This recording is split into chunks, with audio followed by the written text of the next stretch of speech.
Vous recherchez une scie plongeante, mais vous ne savez pas laquelle choisir, eh bien vous êtes tombé sur la bonne vidéo car c'est précisément ce qu'on va voir aujourd'hui dans ce top 3 comparatif des meilleures scies plongeantes qu'on peut retrouver sur le marché en 2023.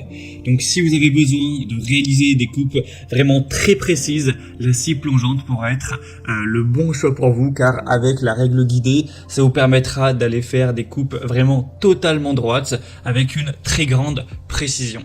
On va donc voir les modèles les mieux notés aujourd'hui, on va les présenter par ordre de prix décroissant en espérant que ça pourra vous faire gagner du temps pour ce choix. Et bien sûr, pour commander une des scies présentées dans la vidéo, il y aura tous les liens juste en dessous en description pour commander ou voir plus d'infos.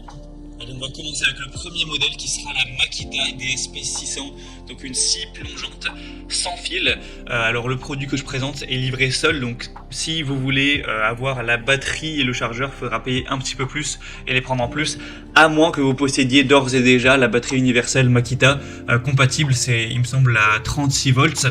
Ou de 18 volts, donc vous savez c'est les batteries universelles qui vont fonctionner avec plein d'outils différents mais de la même marque, donc voilà il y a ces deux possibilités.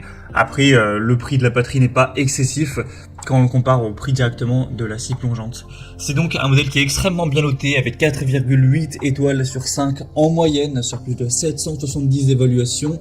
Le prix certes n'est pas donné, hein, c'est quand même du haut de gamme, du semi-professionnel, voire même du professionnel tout simplement, mais quand on voit les évaluations vraiment excellentes, on se dit que ça peut totalement valoir le coup, hein. Les gens sont vraiment très satisfaits de cet achat, donc ça dépend de si vous allez en faire une utilisation intensive ou si c'est juste pour l'utiliser quelques fois comme ça, très peu régulièrement. Dans ce cas, c'est pas forcément intéressant d'aller investir autant de budget dans l'achat de votre scie plongeante. Du coup, elle va fonctionner sur batterie, ce qui vous permettra d'être vraiment libre de vos mouvements avec deux batteries 18 volts à 3 à 6 ampères-heure. Un régime de vitesse à vide qui pourra aller jusqu'à 6300 tours par minute, donc c'est vraiment excellent au niveau de la puissance, de la rapidité. Ça va vraiment permettre de faire des coupes nettes, propres, très précises. Vous pourrez vous renseigner plus en détail sur la taille de la lame, etc. en passant donc par le premier lien en description. Mais du coup, ce sera le produit le plus coûteux, mais également un des mieux notés. Donc si c'est pour une utilisation régulière ou des besoins professionnels, je vous le recommande bien entendu. Donc pour avoir plus d'infos, ce sera le premier lien en description. Une deuxième que je vous présente maintenant, c'est la Bosch Professionnelle scie plongeante, sans fil également, qui fonctionnera sur batterie. On n'aura également pas la batterie fournie, il faudra soit la posséder d'avance, soit l'acheter en plus. Et aussi vous pourrez acheter des rails de guidage en plus qui ne sont pas directement fournis, en tout cas avec ce modèle-ci. Donc on aura toujours des excellentes évaluations qui s'élèvent à 4,8 étoiles sur 5 en moyenne, hein, sur plus de 350 évaluations. Donc encore une fois c'est excellent, c'est le même score que la Makita qu'on a vu précédemment. Vous aurez donc une bonne puissance avec un poids assez faible.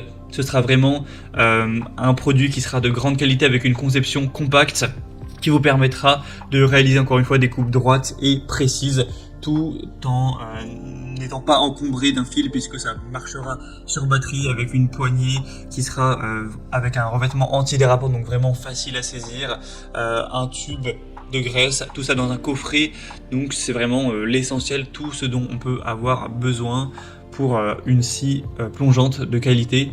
Donc c'est clairement un modèle que je vous recommanderais. Il y a une très bonne maniabilité, pour une bonne maîtrise, une très bonne puissance, avec un prix du coup qui est plus bas que pour la Makita, qui est quand même assez intéressant. Donc ça peut valoir le coup. Pour avoir plus d'infos, ce sera donc le deuxième lien en description.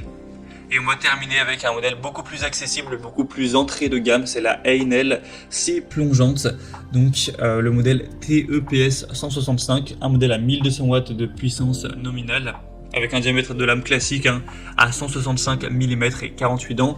Vous aurez des bonnes évaluations quand même moins intéressantes que pour le modèle précédent. Cette fois-ci, ça s'élève à 4,4 étoiles sur 5 sur plus de 590 évaluations, mais c'est tout de même pas mal du tout, hein. Ça reste bien noté, et cette fois le prix est beaucoup plus bas, ça n'a plus grand chose à voir, c'est plus du tout le même budget. Vous aurez donc avec ce produit un réglage sans outil, une grande poignée pour un travail sans fatigue, une lame de scie assez haut de gamme pour des coupes précises, un blocage de la lame pour faciliter son changement découpe nette, très précise, une fenêtre pour une meilleure visibilité, et la différence aussi importante, c'est que cette fois-ci ce sera un modèle filaire, donc il ne fonctionnera pas sur batterie, un câble comme de 4 mètres de long, donc voilà, vous aurez un grand rayon d'action avec celui-ci, et aussi un adaptateur pour aspiration, pour avoir un lieu de travail toujours propre. Donc voilà, c'est un modèle quand même moins qualitatif, mais beaucoup moins cher. Donc si c'est pour une utilisation un petit peu irrégulière ou que vous n'avez pas forcément des besoins semi-professionnels ou professionnels, ben ça peut tout à fait être le bon choix pour vous, surtout si vous aviez un petit budget. Voilà, c'était tout pour ce top 3 comparatif des meilleures scies plongeantes